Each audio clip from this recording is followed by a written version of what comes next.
When is the best time to replace your old hot water tank? Most hot water tanks last 8 to 12 years, but if it fails without warning, that could mean water damage in your home, or at the very least, an unexpected cold water shock in the shower. The best time to replace your hot water tank? Before it's too late. 10 years is the end of life for most hot water tanks these days. Some last a little longer, but they're not as efficient near the end.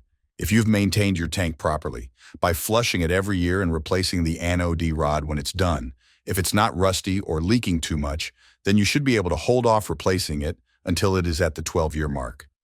At Shamrocks Plumbing and Heating, replacing an old tank is easy with one of our guys helping you choose the right one for your family.